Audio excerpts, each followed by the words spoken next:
한 코미디 프로그램에서 개그맨이 흑인 문장을 해서 여론의 비판을 받은 적이 있었어요. 얼굴을 검게 칠하고 곱슬머리 가발을 하고 우스꽝스러운 춤을 추고, 그래서 시청자들이 이걸 보고 흑인 비하라고 비판을 했고 제작진이 사과를 하는 일이 있었어요. 근데 이 과정에서 어떤 사람들은 개그는 개그일 뿐인데 왜 그러냐, 웃자고 하는 말에 죽자고 하는 거냐, 달겨드는 거냐, 이렇게 반발을 하기도 했어요.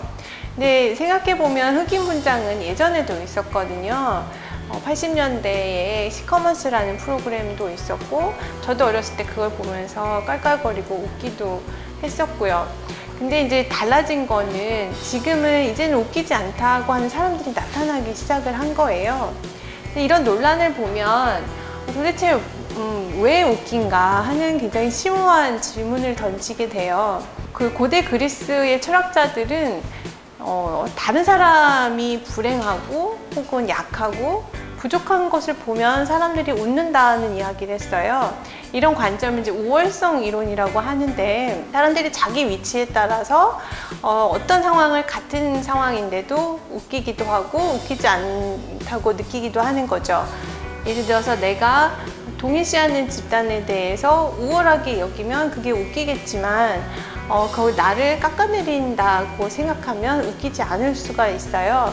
반대로 말하면 나와 동일시하지 않는 집단에 대해서 깎아내릴 때 그게 웃길 수도 있는 거죠. 근데 이게 사실 굉장히 부끄러운 마음이기도 하잖아요. 그래서 사람들이 이런 마음을 인정하기가 쉽지가 않은 거예요. 그리고 이 우월성 이론이 모든 유머를 설명하지도 않고요. 하지만 어떤 유머는 그런 좀 부끄러운 마음에서 나온다는 것도 또 부인할 수가 없거든요. 연구에 따르면 그 비하성 유머를 할 때 우리 안에 있던 편견이 봉인해제가 된다라고 이야기를 해요. 그래서 원래 가지고 있는 편견이 있는데 이런 말을 함으로써 차별을 좀 더 가볍게 생각하게 되고 또 차별적인 행동을 용인하게 되는 효과가 있다고 이야기를 해요. 그래서 유머는 사실 평소에는 금기된 어떤 영역을 넘나들게 하기 때문에 때로 이것이 강자에게 향할 때는 풍자가 되기도 하는데, 이게 약자한테 향할 때는 폭력이 되는 거죠.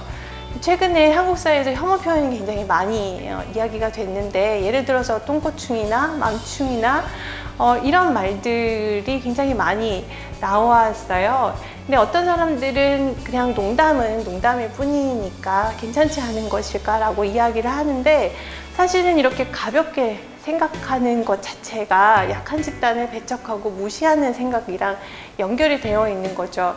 근데 이런 유머가 어려운 거는 여기에 대해서 정색을 하기가 참 어려운 거예요. 왜냐하면 이런 유머는 뭔가 이렇게 가볍게 만드는 성질이 있어서 역설적으로 이거에 대해서 쉽게 도전하기가 어려운 거예요.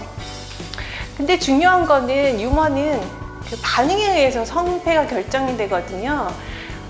이 흑인 문장 사건처럼 사람들이 웃지 않으면 도태가 돼요.